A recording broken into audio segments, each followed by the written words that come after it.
हर्ष ओम शांति। जानते हैं हर्षित मुक्ता पे आगे की बातें। तो जिज्ञासु जी कहती है, बहन जी, इसमें संदेश नहीं कि हर्षित मुक्ता का गुण तो बहुत ऊंचा है, परंतु हमारे मन में हर्ष सदा टिक नहीं पाता। आने वाले समय में तो और भी मुश्किल है, जब चारों तरफ फिर से वही विकराल मृत्यु का दृश्य। फिर कैसे हर्षित मुख रहे, है ना। तो इसके लिए कोई युक्ति बताए कि कैसे हम सदा हंसमुख बने। हंसमुख बनने के लिए हंस के मुख के समान बनना जरूरी है। हंस का मुख क्या करता है? मोती चुगता है, माना पर चिंतन और पर दर्शन को छोड़ देना। किसी और के बारे में न सोचना है, न बातें करनी, न किसी को देखना है। हंसमुख बनने के लिए हंसमुख पक्षी बनना जरूरी है। जैसे हंस मोती चुगता है तो छीड़ लेता है और नींद छोड़ देता है, वैसे मनुष्य के नेत्र यदि गुण रूपी मोती ही चुके और अवगुण रूपी कंकड़ छोड़ दे, उसके कान में जब कोई चर्चा सुनते हैं तो ज्ञान रूपी छेड़ ले ले और व्यर्थ बात रूपी नींद छोड़ दे। और यदि उसका विवेक हंस की तरह काम करे, न कि कौवे या बगले की तरह, तो वह मनुष्य तथा हंसमुख अर्थात हर्षित मुख ही रहेगा। तो जब हम दूसरे के बारे में रॉन्ग सुनते हैं तो रॉन्ग सोचेंगे तो रॉन्ग फील करेंगे, तो कैसे हंसमुख रहेंगे। यदि आप ध्यान देंगे तो महसूस करें कि जब मनुष्य किसी का कोई अवगुण देखकर उसको मन में रख छोड़ता है, अथवा इसकी उसकी कोई गिराने वाली बात सुनकर अपनी बुद्धि में धारण कर लेता है, अथवा यदि सद्विवेक से काम न लेकर बगले भगत कपट मुनि या कव्वे का सा आचरण कर लेता है, तभी उसका हर्ष गुम हो जाता है। कभी भी हम दूसरे की गलती देखकर खुद खुश नहीं रह सकते।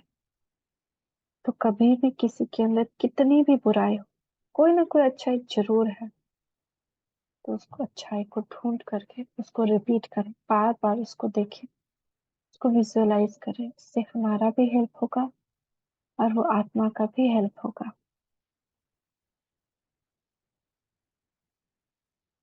अतः ज्ञानवान को ये सदा याद रखना चाहिए कि मैं तो परम हंस की सभा का एक हंस हूँ। मुझे तो मोती ही चुगने। बाबा, कितना हम लोग गलती करते हैं, कितना फारकती देते हैं, है ना। कभी ये रीजन, कभी वो रीजन, योग नहीं करने का, सुबह नहीं उठने का, मुरली नहीं पढ़ने का। लेकिन बाबा हर बार क्या करता है?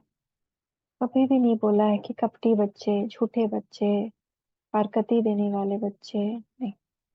डेली मुरली स्टार्ट करता है, मीठे बच्चे, क्योंकि ये मिठास तो है ही ना। हर सोल से तो प्रधान आती है।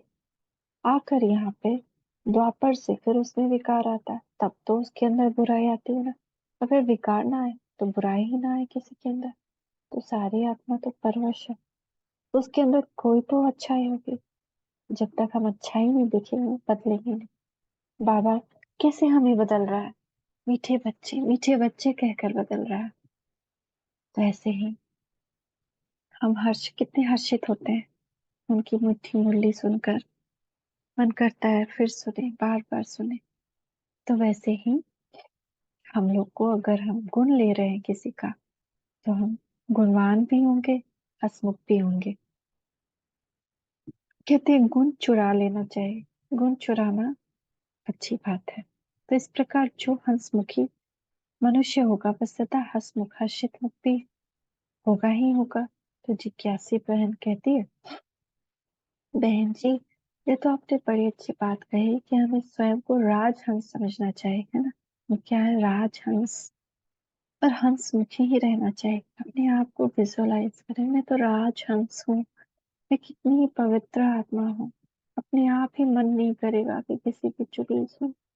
कोई बोलेगा कुछ बुरा भी तो कहेगा बस बस अब नहीं सुन, तुरंत उसकी बात को समेटेंगे। लेकिन जब हम बाह्य मुक्ता में रहते हैं, अपने आप को जानते ही नहीं, तब ये भी नहीं जानते, ये भी नहीं समझ पाते कि हम क्या सुन रहे हैं, क्या कर रहे हैं, क्या बोल रहे हैं। परंतु यह कलयुगी संसार ऐसी माया नगरी है कि फिर हमारी खुशी का पारा उतर जाता है।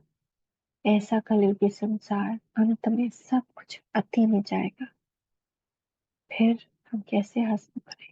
इसमें भी अच्छाई देखनी, ड्रामा कल्याणकारी। जो हो रहा है अच्छा हो रहा है। आत्मा अविनाशी है। शरीर कपड़ा बदल रही, सभी का शरीर चिरचरित भूत हो रहा है। इस सभी की वानप्रस्थ अवस्था। जो हो रहा है परिवर्तन एक सुंदर अच्छे सुखमय संसार को लाने के लिए हो रहा है।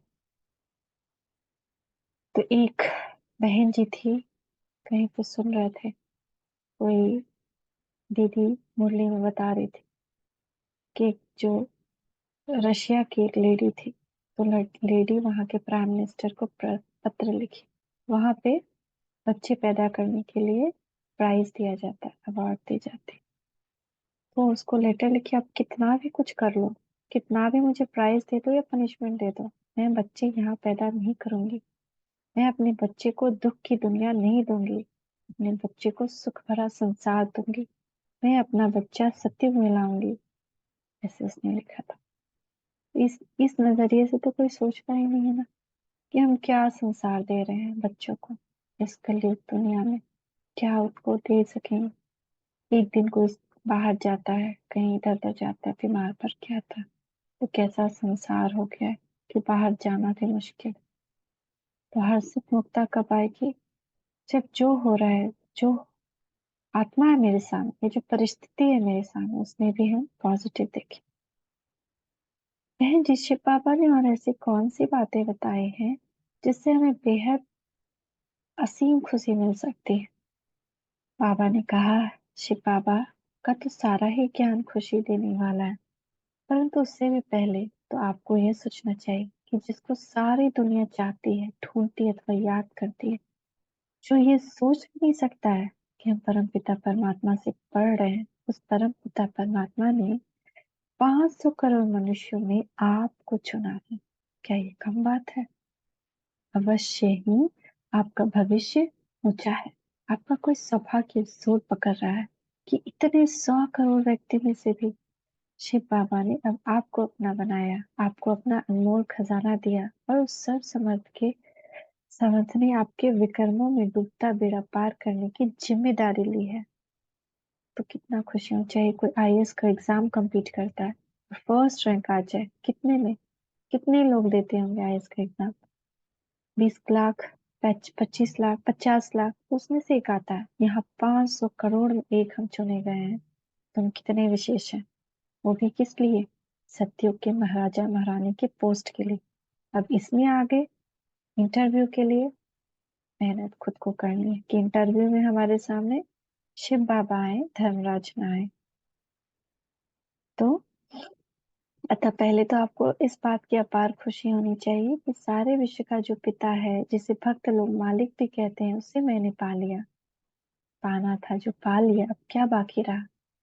प्रभु प्राप्ति होने से तो सब प्राप्ति हो जाती है। अतः खुशी तो अपार होनी चाहिए, एकदम कपारी खुशी रहनी चाहिए। प्राप्ति से ही तो सदा खुशी होती है, और अप्राप्ति वालों की खुशी गुम हो जाती है। अतः जबकि आपको परम प्राप्ति हो गई है, तो आपका खुशी का पारा तो रात दिन चढ़ना चाहिए। क्योंकि परम पिता पर, क्योंकि परमात्मा तो बिगड़ी को बनाने वाला है। उसे तो मुश्किल कुशा, अनुविघ्न विनाशक, खिवैया, सुखदाता आदि सभी उपाधियां दी जाती है। तो ऐसा उच्च आत्मा का पिता, शिक्षक और सदगुरु जिसका हो, जिसको सब कुछ वही कर रहा है, वो मेरे पिता बनकर पालना कर रहा है, सदगुरु बनकर रास्ता दिखा रहा है, टीचर बनकर के पढ़ा रहा है, कितनी राजी खुशी हम लोग को होना चाहिए। तो उसे तो खुशी से फूला नहीं समाना चाहिए। किसी का पिता यदि छोटी सी नगरी का राजा भी होता है, तो खुशी रहती है कि साहों का साह है ना। प्रधानमंत्री या मंत्री के बेटे को देखो, किसी का भी गाड़ी ठोक देता है। तो स्वर्ग के राजाओं का भी राज्य भाग्य विधाता है। उसका जो गोद का बच्चा अर्थात धर्म के नाते से पुत्र है, उसकी खुशी का तो कोई ठिकाना नहीं होना चाहिए। किसी को यदि कोई योग्य शिक्षक या गुरु मिल जाए, तो समझता है मैं लायक फायक योग्य निरोग हो जाऊंगा, तो मेरी तकदीर खुल जाएगी। अगर मोदी किसी का टीचर बन जाए, आकर मोदी ही खुद पढ़ाए, तो कैसा फील होगा। तो यहाँ तो परमात्मा पढ़ा रहा है, तो कैसा फील होना चाहिए। परंतु जिसको ज्ञान का सागर त्रिकालदर्शी परमात्मा स्वयं शिक्षक और सदगुरु के रूप में मिला हो, उसको तो समझो कि ऊंचा भाग्य बन ही जाएगा। वह तो लघु त्रिकालदर्शी और लघु ज्ञान सागर बन ही जाएगा। सो आपको तो तीनों कालों का ज्ञान मिला है ना। आप त्रिकालदर्शी बने हो और सृष्टि के आदि मध्य के अंत के रहस्य को भी जान चुके हो, जिसके बारे में कोई सोच भी नहीं सकता, जिसपे अभी भी पूरी दुनिया लड़ रही है। तो जरा सोचो कि आपकी कितनी तकदीर ऊंची है। यह जो आपके ईश्वरीय ज्ञान का तिलक लगा है, ये तो भविष्य में स्वर्ग के दैवी स्वराज्य का तिलक बन जाएगा। ब्रह्मांड और स्वर्ग का मालिक अथवा पद्मापदम भाग्यशाली, किंचित सोचो तो आपका कितना उच्च पद बना है। आप इस ज्ञान बल से, योग बल और पवित्रता बल से अभी ब्रह्मांड के मालिक बन रहे हैं। जो बाप का है वो हमारा है, यानी परम धाम भी हमारा, ये धरती भी हमारी और सूक्ष्म वतन भी हमारा। तो त्रिलोकी नाथ, मास्टर त्रिलोकी नाथ बनते हैं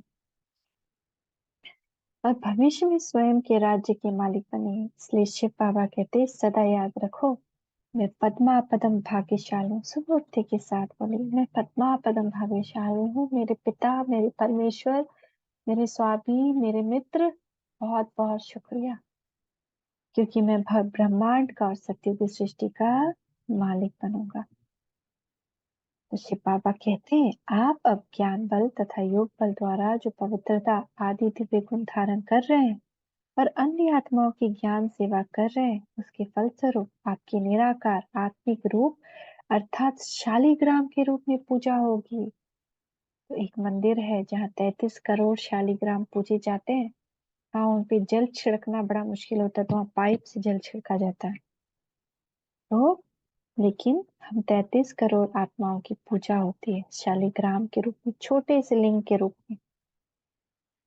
और आप मनुष्य से जो देव पद अथवा पूज्य श्री नारायण पद प्राप्त करते हैं, उस देव पद की भी मंदिरों में पूजा होती है। अतः कितनी खुशी की बात है कि इस ज्ञान को धारण करने से हमारी डबल पूजा होगी, शालिग्राम के रूप में भी और देवता के रूप में भी। तो शिव बाबा कहते हैं, मेरी तो केवल निराकार शिव रूप में पूजा होती है और मैं तो केवल ब्रह्मांड का मालिक बनता हूँ, परंतु आप बच्चों का ऐसा पुरुषार्थ उच्च है कि आप ब्रह्मांड और स्वर्ग दोनों के मालिक बनोगे और आपकी निराकार और साकार दोनों रूप से पूजा होती है। लिंग की भी पूजा होती है और साकार मूर्ति की भी पूजा होती है। तो हमको उसको कितना याद करना चाहिए।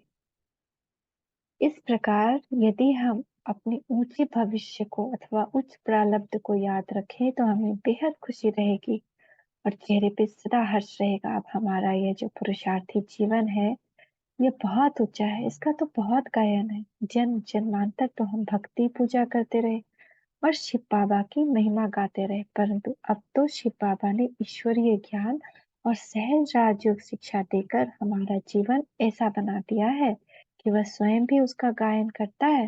वह कहता है, आप पद्मापदम भाग्यशाली हो, आप नूरे रतन हो, आप मेरे सिकी लधे बच्चे हो, आप तो सच्चे ब्राह्मण कुलभूषण हो, आप स्वदर्शन चक्रधारी हो। आपको ही स्वर्गीय राज्य भाग्य देने के लिए मुझे धरती पर आना पड़ता है, आती आती। तो जबकि स्वयं परमात्मा भी हमारे इस पुरुषार्थी जीवन में हमको इतना उच्च टाइटल देता है, हम यदि अपने टाइटल्स, अपनी उपाधियों को भी याद रखें तो भी हम अतुल खुशी होगी। इसके अतिरिक्त हमें यह याद रखना चाहिए कि हमें तो अब परमात्मा परम पिता से इतनी अद्भुत और अनमोल विरासत मिलने वाली जिसका कोई हिसाब नहीं।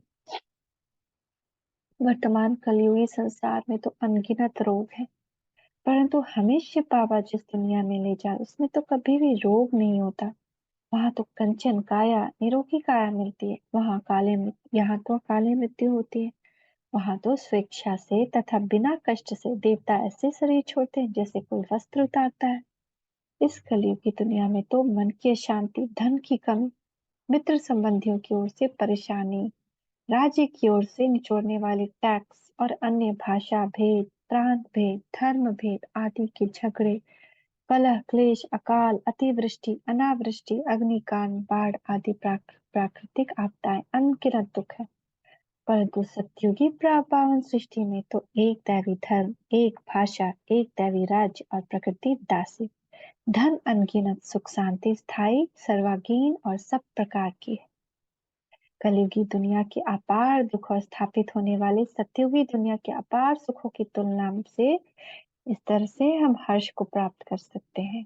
इस प्रकार आप जब इस कलयुगी दुनिया के अपार दुखों की और सत्यों की पावन सृष्टि के अपार सुखों की तुलना करेंगे और बुद्धि में यह बात रखेंगे कि अब आप पतित पावन परम पिता परमात्मा के रूहानी बच्चे धर्म पुत्र बने हैं, जो कि आपको अपार सुखों की दुनिया में 21 जन्मों के लिए संपूर्ण सुख शांति की विरासत दे रहा है।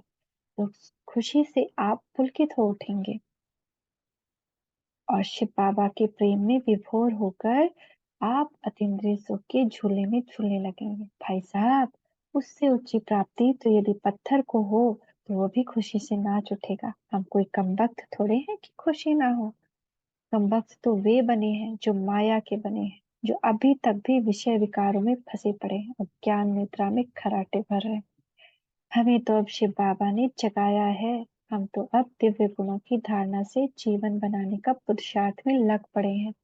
तो मानो कि स्वर्ग के स्वराज्य की गारंटी तो हमारे माथे पर स्वयं ईश्वर ने अपनी कलम से लिख दी है। सिग्नेचर टू बी सतयुगी soul, to be maharaja and महारानी।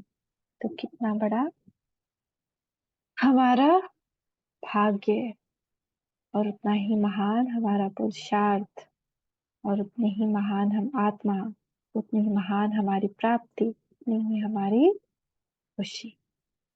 बाकी आगे कल पढ़ते। ओम शांति, ओम शांति, ओम शांति।